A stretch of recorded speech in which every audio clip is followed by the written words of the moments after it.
What are you doing, Berritt? How's everything going for you today? Good. How are you? Absolutely fantastic. Been waiting to talk with you. The reason why is because we both have had situations with our hearts, and so many dreams change when things happen to our hearts. But man, we keep pumping, don't we? That's right. That is right. Yes, How sir. how did you find that inner strength to do that? Because it's one of those things where it was like, it's like, okay, well, I can either. I'll tell you what a doctor said to me. He says, start acting your age, and I'm going, no, that's just not going to happen. I'm going to keep doing what I'm doing. Right. You know, I struggled a lot when I was diagnosed with my heart disease. I was mad. I was very angry because I felt like everything that I've ever worked for. As an 8-year-old kid, I thought that my life was ending, and really my life was just beginning. Yep. Uh, and I finally came to realize that the Lord had a different plan for me, and it wasn't to play sports; it was to play guitar and sing. Yeah. Yeah. So, I'll never forget that moment where I was in the hospital and they were telling me what was going on, and I really, the first thing I said was Merry Christmas. And the doctor looked at me kind of strange, and I said, no, this is a conversation between me and God. And I said, Merry Christmas. And I really felt like that it put me in a place of peace is what it did. Did you go through the same thing? right, yeah. You know, when I was in the hospital, I struggled beforehand. My grandfather was like my best friend, and he was diagnosed with stage 4 pancreatic cancer. Mm. And he actually passed away 4 days before my open heart surgery, and his funeral was 2 days before my open heart surgery. And I almost didn't have the surgery because I was sick from being up all night. Mm. Losing him was a hard thing. We knew it was coming, but just didn't think it would be that soon. I thought I was going to be able to make it through open heart and him still be there. But you know, I feel like him passing away was kind of like my guardian angel, and he pretty much told me, Barry, you can do this. This is something that you're going to have to do, something you're going to have to get done, and stop being a titty about it, I Yeah, guess. yeah. Now, through Buddhism, I've learned that in situations such as that, the transition of energy becomes a part of your life. Do you feel the presence of your grandfather right there in front of you? Because to me, I'm sitting here going, oh my God, this is exactly what I've always studied. Well, I don't necessarily feel him right in front of me, but I feel that he watches over me. Yeah. He keeps me safe. In an aspect of he, he always wanted what was best for me. Right. He was one of my biggest supporters, and I just feel like from heaven he is just smiling down on me, and my biggest supporter. Yeah, especially when it comes to music, because it feels like that when you sing, it feels like the energy of the universe is moving through you. It's fun to watch you guys on that screen and go, oh my God, they totally get what's happening. Yeah, it is. It is when you get on that stage, it's almost like you blank out. Yep.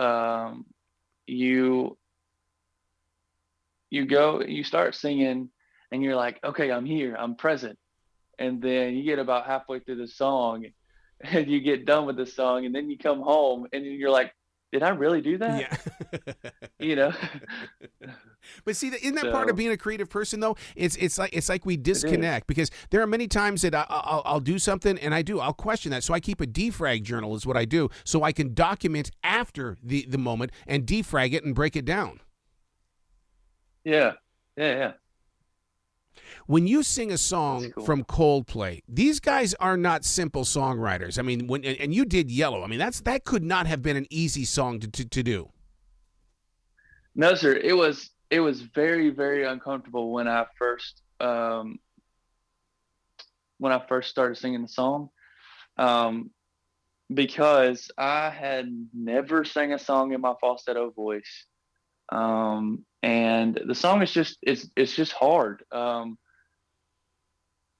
Different places in the song, where you go in the say for instance, in the first verse, it says, "Look at the stars, look how they shine for you."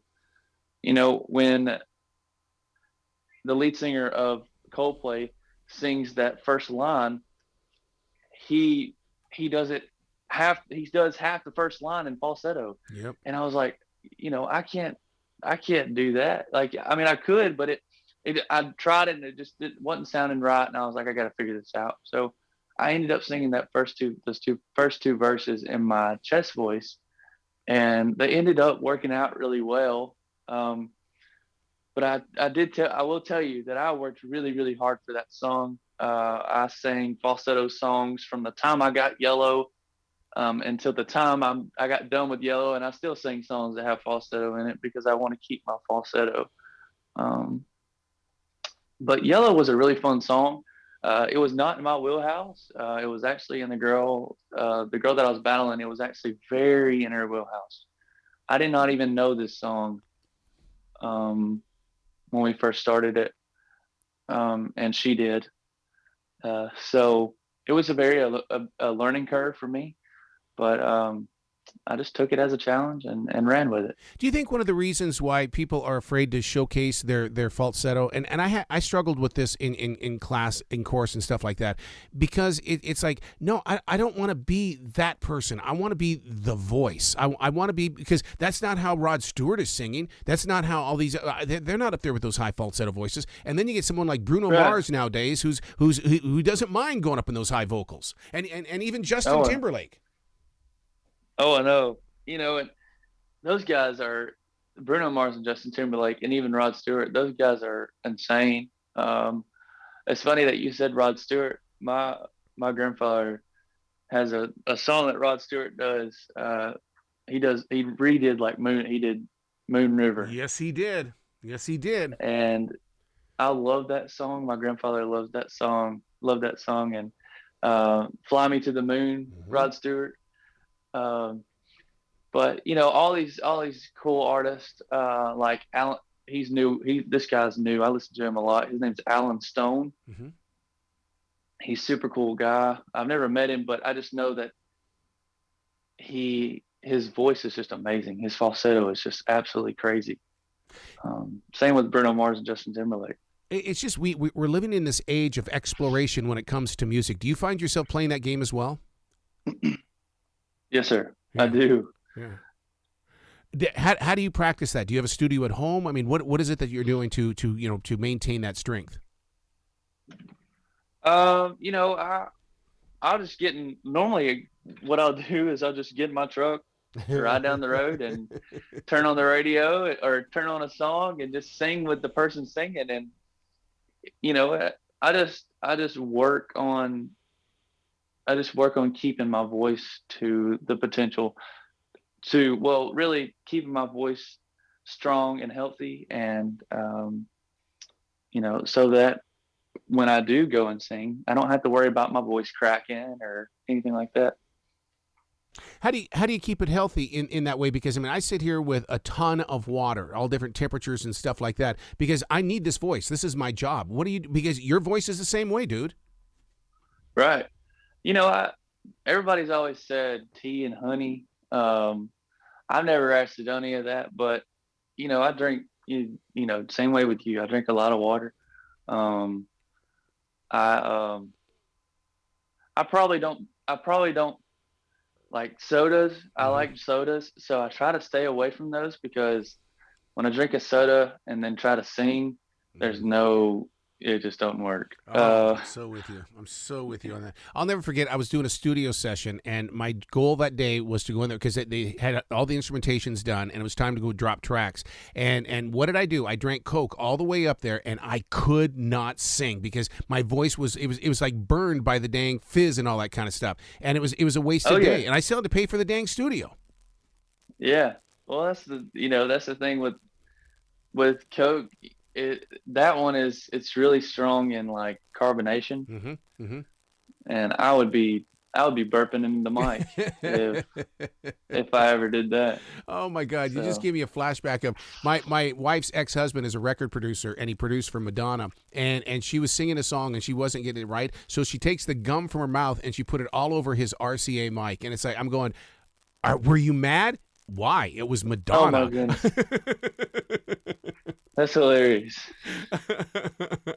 That's so funny. So what have you learned on this journey that you're going to be able to tuck away and keep forever? Because I mean, come on, you're on Blake Shelton's team. Blake is like, he's so powerful in the world of country music. Yeah, probably one of the biggest things I took from this whole thing is, my mom and dad have always told me, I've always kind of let my heart disease define who I am. Mm-hmm. I've kind of always let it control me. And one of the things that I've learned from this show is to step out of my comfort zone. To step out of your comfort zone is okay. And really one of the things that, like Blake Shelton told me, he said, Berritt, when you get on the stage, you look so afraid. And I'm like, I'm not afraid, and I said this nicely, of course, but I said, I'm not afraid. I just feel like when I get on the stage, I have a certain job to do. Yeah. And I haven't figured out how to make my face look happy and be in that same zone. So I'm not afraid, maybe a little nervous, but I'm not afraid to sing for people. But one of the things I've really learned is to really kind of step out my comfort zone, be confident in myself, and then everyone else will be confident in me.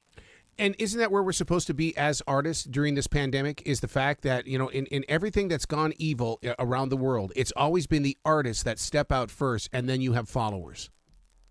Right. Yes, sir. That's it. That's exactly right.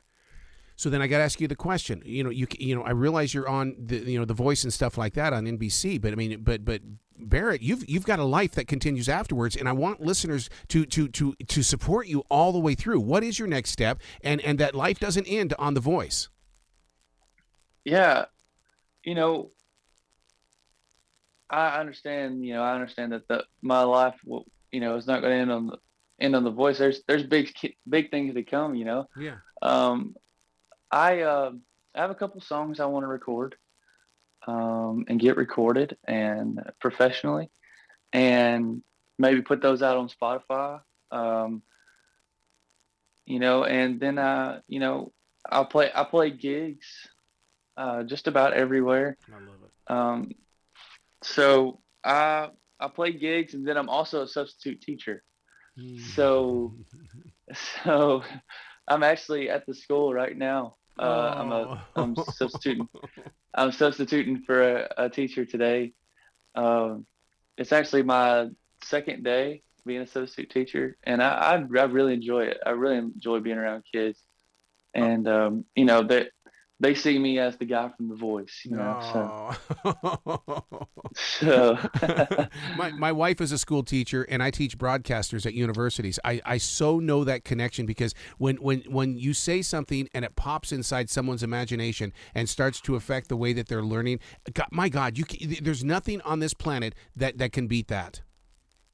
Right? No, there's not. And I always, the thing is that, share your knowledge. It's not mine. Just share your knowledge. Yeah. What grade are you teaching? Right. 5th and 6th grade. Oh my God! Oh. Do they have to check their smartphones in before they come to class? Well, that's the thing. I don't. Most of the time with the teachers here at this school, they're real. Well, this school is called Williams Intermediate, mm-hmm. and they're really when it comes to cell phones, they're really strict about it. Ooh. So if they see a kid with it just in their pocket, they get it taken up. Wow. See, we need that. We need that leadership. Yeah. Wow. Right. So when is class? I mean, because So, you're an hour behind me. I'm over here in Carolina, so it's really what 8:25 where you are. yes, sir. When? Yes, sir. So I just missed first period class. So there's another substitute that came in for me, and then I'll be with them for the rest of the day. I love where your heart is, man. You got to come back to this show anytime in the future, Berritt. The door is always going to be open for you. Yes, sir. Thank you so much for having me. Well, you be brilliant today, okay? Yes, sir. Thank you. You bet. Bye, guy.